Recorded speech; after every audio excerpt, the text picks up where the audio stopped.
नमस्कार, आप देखना शुरू कर चुके हैं मध्य प्रदेश की बात। मैं हूं आपके साथ राहुल सौमित्र। आज फिर ओबीसी आरक्षण की बात होगी। और क्यों होगी? क्योंकि आज मध्य प्रदेश में निकाय चुनाव में आरक्षण की प्रक्रिया लगभग पूरी हो गई है। अब बात ओबीसी आरक्षण की हो रही हो तो कांग्रेस और बीजेपी के बीच जारी जंग का जिक्र ना हो, यह भला कैसे हो? आखिरकार दोनों पार्टियां ओबीसी आरक्षण का क्रेडिट लेने में कोई कोर कसर नहीं छोड़ रही हैं। कांग्रेस बीजेपी दोनों एक दूसरे को ओबीसी समुदाय का दुश्मन और खुद को सबसे बड़ा हितैषी साबित करने की होड़ में हैं। अब आप ही समझिए, वो कह रहे हैं कि वो दुश्मन है और हम दोस्त हैं, वो कह रहे हैं कि वो दुश्मन है, हम दोस्त हैं। अब भारतीय लोकतंत्र के इस कड़वे सच को मानना होगा कि आजादी के 75 साल बाद भी राजनीतिक दल जाति धर्म की राजनीति कर रहे हैं, और ये उस देश में हो रहा है जिसके निर्माताओं ने समता मूलक समाज का ख्वाब देखा था। पहले एक रिपोर्ट देखिए, फिर करते हैं इसी पर बहस।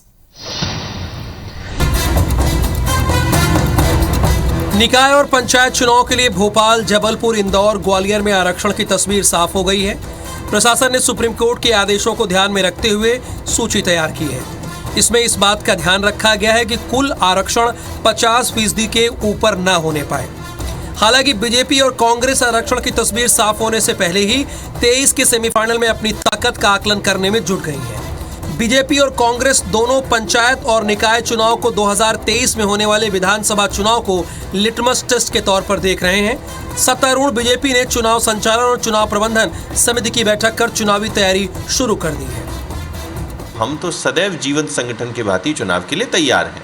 अब हम चुनाव लड़ेंगे अपनी वादों को पूरा करने के रिपोर्ट कार्ड को लेकर, और कांग्रेसी आपस में लड़ेंगे, ये दोनों में अंतर है। दूसरी ओर निकाय और पंचायत चुनाव को सत्ता का सेमीफाइनल मानते हुए कांग्रेस हर हाल में जीत तय करने की रणनीति बनाने में जुट गई है। महज 15 महीने में प्रदेश की सत्ता गंवाने वाली कांग्रेस के लिए ये चुनाव किसी अग्नि परीक्षा से कम नहीं है। कांग्रेस अधिक से अधिक निकाय और जिला पंचायतों पर कब्जा कर विधानसभा चुनाव के पहले बीजेपी के सामने सत्ता विरोधी लहर का मुद्दा गरमाना चाहती है, ताकि 23 के चुनाव में उसे मनोवैज्ञानिक बढ़त मिल सके। नगरपालिका, नगर निगम और पंचायत चुनाव में प्रत्याशी चयन के लिए स्थानीय संगठन को जिम्मेदारी दे दी गई है।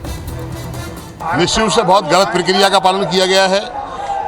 ओबीसी वर्ग के साथ भारतीय जनता पार्टी की सरकार ने सोची समझी योजना के तहत धोखा किया है। हम तो मांग ही कर रहे थे चुनाव कराएं, और चूंकि अब सरकार चाहती नहीं थी चुनाव कराना, तमाम पेज तमाम हथकंडे अपनाए गए।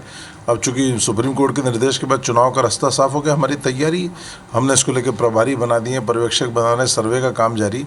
जैसी प्रक्रिया प्रारंभ होगी हमारे उम्मीदवार भी हम घोषित कर देंगे, पूरी तैयारी हमारी। प्रदेश के 407 नगरीय निकाय, जिसमें 16 नगर निगम, 99 नगर पालिका और 292 नगर परिषद में चुनाव होने हैं। वहीं 23,000 से अधिक ग्राम पंचायत, 313 जनपद और 52 जिला पंचायत में चुनाव होने हैं। राज्य निर्वाचन आयोग चुनावी अधिसूचना किसी भी वक्त जारी कर सकता है। हालांकि महापौर और अध्यक्षों के चुनाव प्रत्यक्ष होंगे या अप्रत्यक्ष, इस पर अभी भी सस्पेंस बना हुआ है। विवेक पटैया, IBC 24, भोपाल। और दोनों खास मेहमान इस वक्त आपको टेलीविजन स्क्रीन पर हमारे साथ दिख रहे हैं। अजीत भदौरिया जी, जो कांग्रेस के प्रवक्ता है, स्वाभाविक है वो कांग्रेस का पक्ष रखेंगे। और राम दांगोरे जी, ये भारतीय जनता पार्टी के विधायक है। राम दांगोरे जी, आपका भी बहुत स्वागत है। देखिए, बड़ी सीधी सी बात है, आप दोनों मेहमानों को मैं शुरुआत में 2-2 मिनट का वक्त दूंगा। आप एक दूसरे को इंटरप्ट मत कीजिए, आप अपनी बात रखिए। सबसे पहले तो विषय है एमपी का शहर संग्राम, किसके पक्ष में आरक्षण का पड़ला, ये आप लोग जान गए होंगे। तो शुरुआत राम दांगोरे जी मैं आपके साथ ही करना चाहूंगा। क्या ये आपके पक्ष में है या नहीं, ये जो भी बात है आप रख सकते हैं। देखिए, चुनाव एक संवैधानिक प्रक्रिया है, इसमें पक्ष विपक्ष की कोई बात नहीं है। भारतीय जनता पार्टी के कार्यकाल में जो विकास हुआ है और हमने जो विकास किया है, और हमारा अपना ऑर्गेनाइजेशन है, हम संगठन के दम पर चुनाव लड़ते हैं और जनता के बीच में विकास कार्यों के माध्यम से जाते हैं। ये जनता की अदालत है, जनता जिसको चुनेगी वो शिरोधार्य होगा। और हमने संगठन स्तर पर इसकी तैयारियां चालू कर दी है। जैसे ही प्रदेश संगठन जो जो हमको दिशा निर्देश देता है हम उसका पालन करते हैं और चुनावी तैयारियों में लगे हुए हैं। बूथ तक हमारे पदाधिकारी जाकर के काम करना अभी से हमने प्रारंभ कर दिया है। लगभग 23,000 पंचायतें हैं, नगर निगम है, नगर पालिकाएं है, जिला पंचायतें हैं, जनपद पंचायतें हैं, तो सब में हम अपने संगठनात्मक जो रचना है उसके हिसाब से तैयारियां हमने प्रारंभ कर दी है और हमारी बैठकें भी चालू है। तो यानी आपका पड़ला भारी है। देखिए, निर्णय जनता को करना है, हम अपना पक्ष लेकर के जनता के बीच में जाएंगे और ये लोकतांत्रिक व्यवस्था है। जनता के बीच में जो बार बार गया है, जनता की समस्याओं को जिसने सुना है, जनता उसको सिरोधारी करेगी। ठीक है, किसके पक्ष में आरक्षण का पड़ला? अजीत जी, अब आपकी बारी है। देखिए राहुल जी, सबसे पहले तो मैं ये जो आरक्षण प्रक्रिया हो रही है, ये आरक्षण प्रक्रिया ही पूरी दोषपूर्ण है। अच्छा, मैं कुछ तथ्य आपके सामने प्रस्तुत करूंगा जिनसे सब लोग सहमत होंगे। आप देखिएगा, ये आरक्षण प्रक्रिया 2014 के जो आरक्षण अधिनियम बना था और जो अध्यादेश महामहिम,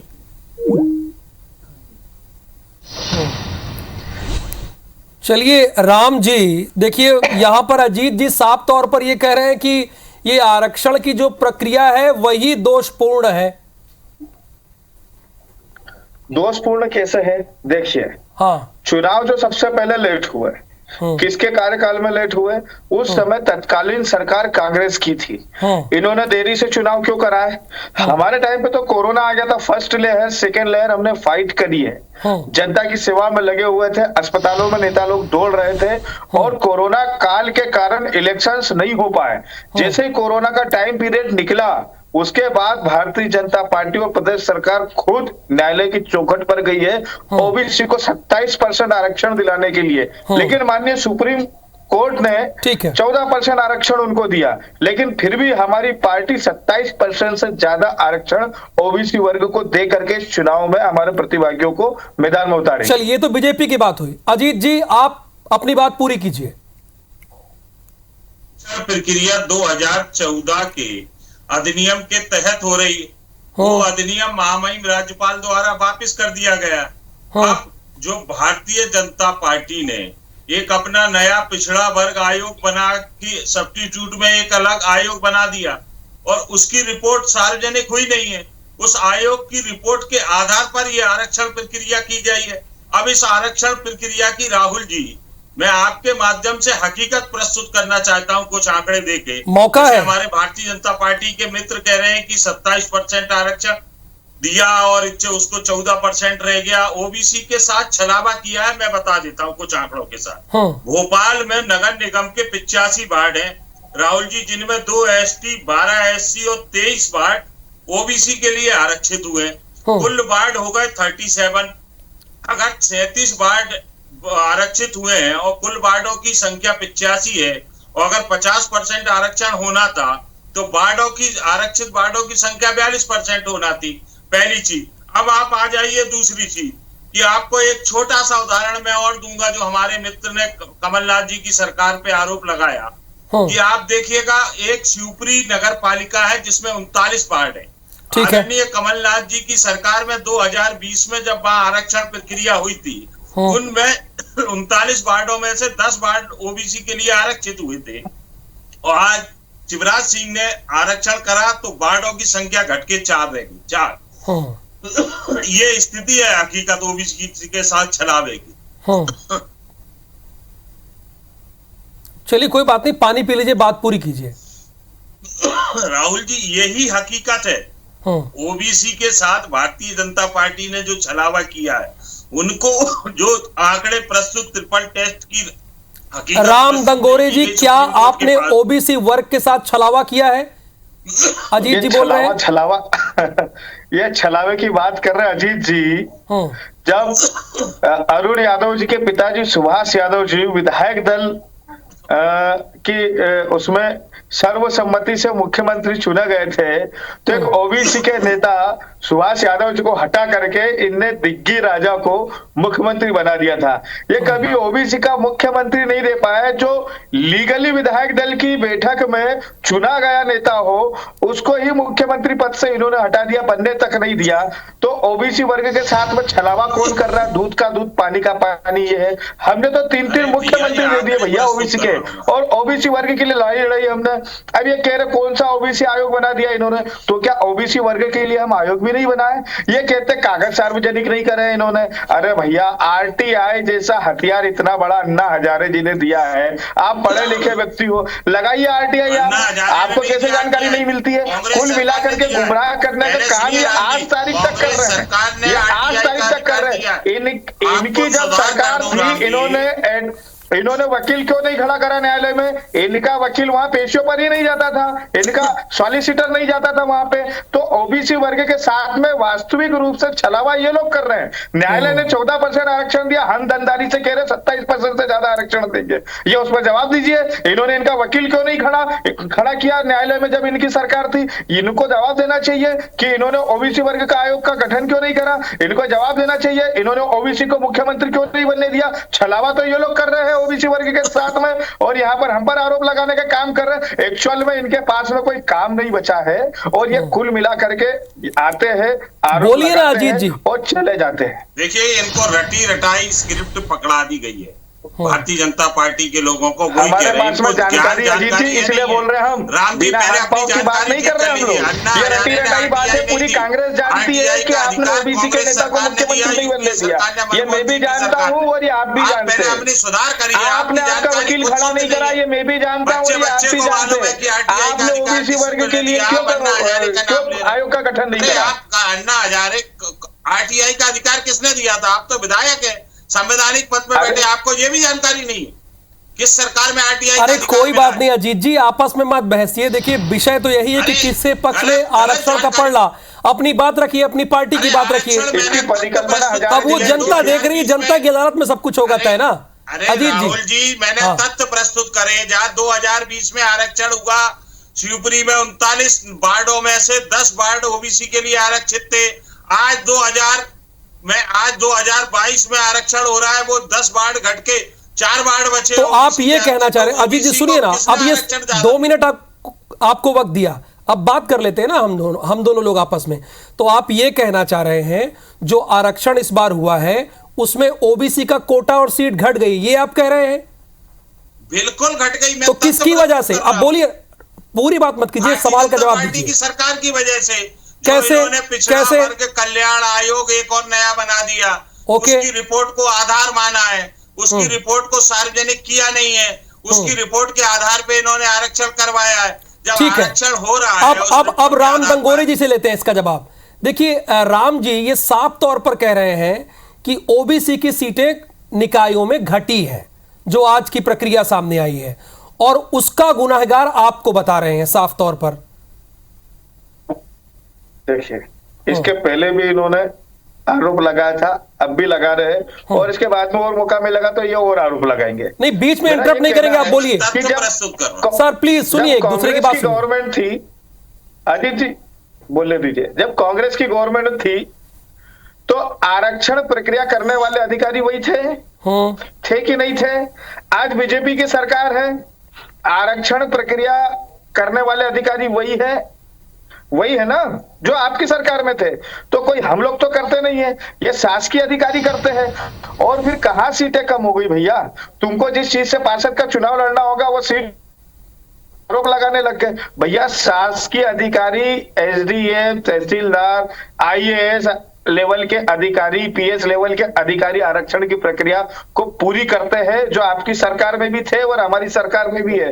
तो ये आरोप प्रत्यारोप लगाने का कोई आपका औचित्य नहीं है। ये चुनाव आयोग जो डिसीजन लेगा उसको आपको भी मानना है और हमको भी मानना पड़ेगा। कोई काम की बात करो तो समझ में आएगा। 8:39 की बड़ी खबर यह है कि अजीत भदौरिया बेबुनियाद बात करते हैं, राम दंगोरे जी कह रहे हैं। इनको जानकारी राम जी को कुछ है नहीं है। मैं ऐसे ही विधायक बन गए, कर रहा हूँ। हाँ, ऐसे ही विधायक बन गए। अरे सर, ऐसे ही विधायक बन गए, इसीलिए तो ये कह रहे हैं सरकार की नीयत साफ होना चाहिए। आपकी सरकार की नीयत साफ नहीं है, वही अधिकारी कर रहे हैं। 2020 में शिवपुरी नगर पालिका के 39 वार्डों में से 10 वार्ड ओबीसी के लिए आरक्षित थे। आज 2022 में 4 वार्ड बचे। आज आप किसी भी शिवपुरी के अखबार को उठा के देख लीजिए, आज का कोई भी अखबार उठा के देख लीजिए, गूगल करके देख लीजिए। अगर मैं झूठ बोल रहा हूँ राजनीति से भी संन्यास ले लूंगा। टेलीविजन पे बैठे और अखबार की बात कर रहे हैं, एक कदम आगे रहना चाहिए अजीत जी। टेलीविजन पर बैठे तो आरक्षण ना तो बीजेपी करती है ना कांग्रेस करती है, अधिकारी करते हैं, ये कहना था भारतीय जनता पार्टी के विधायक का। यहीं से बात शुरू करते हैं। सरकार उनकी भी थी 15 महीने के लिए, सरकार बीजेपी की भी रही, तो अब तो वक्त ये है कि अब किसमें कितना दम है और किसका पलड़ा भारी है अजीत जी।